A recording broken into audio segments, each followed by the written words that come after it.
right now. Pittsburgh's best sports show is about to begin. Call us or tweet us. We've got things to talk about on the Ireland Contracting Nightly Sports Call. All right, thanks a lot, Paul, and thank you for tuning into the Ireland Contracting Nightly Sports Call. I'm Rich Walsh alongside Andrew Fillipponi for tonight's show. And we're taking your phone calls tonight. 412-575-2600 is the number. We're talking about the Buccos. Right now, they're losing in the fourth inning. It looked good in the second, but, you know, it's the Pirates right now, Andrew. And, you know, a lot of people might be watching the Pirates, so we could not talk about them as much tonight. We could also talk about what Joey Porter said about Ben Roethlisberger and get into, is this the last former Steelers player that's really going to attack the Steelers? I personally think it is. We'll get into that and get into the Phil Kessel rumors. Phil Kessel could be traded this offseason, more than likely will be traded this offseason. I think he'll be dealt. Pony, what do you think? Well, I think he's a goner. I don't think Phil Kessel will be back with the Penguins, but if you look at what Elliot Friedman said from Sportsnet up in Canada, who's as dialed in, he's like one of these Adam Schefter types for the NHL.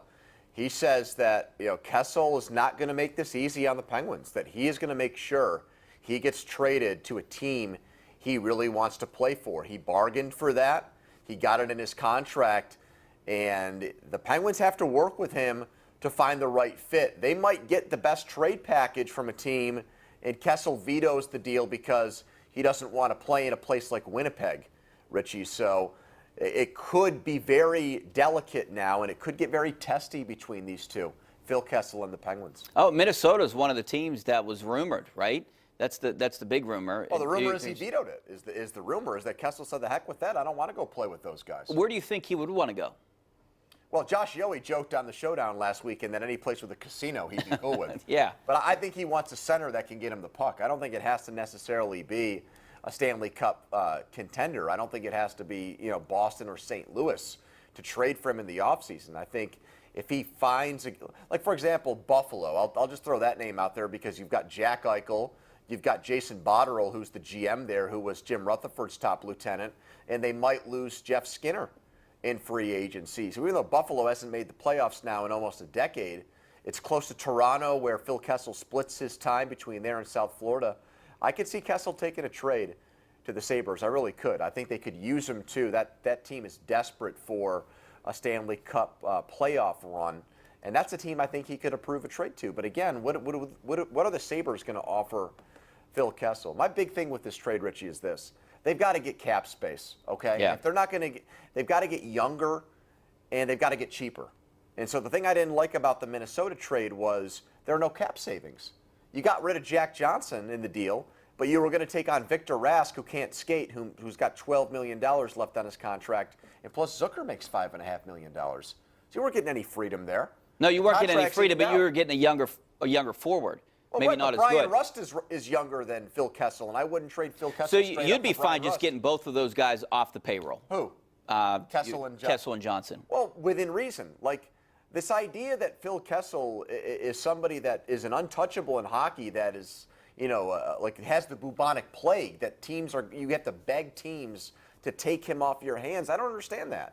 They don't win 2 Stanley Cups without Kessel. And scoring is at such a premium now in the NHL that I would like to think that a team would come with some semblance of a fair trade. You get a first-round pick for Phil Kessel, I think about that, Richie. You get a guy, I would too. You get a player who maybe is in his early 20s and has more potential than production.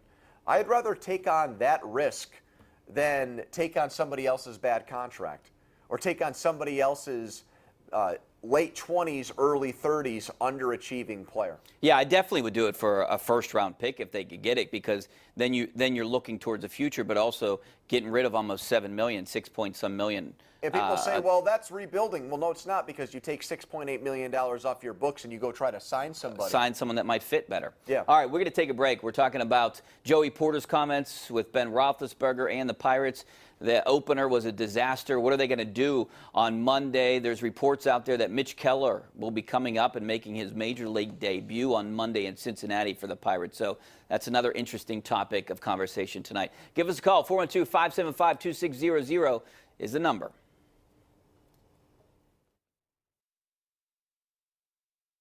The Ireland Contracting Nightly Sports Call is brought to you by Ireland Contracting, putting new roofs on Pittsburgh homes for over 25 years. Call Ireland Contracting at 1-800-NEW-ROOF.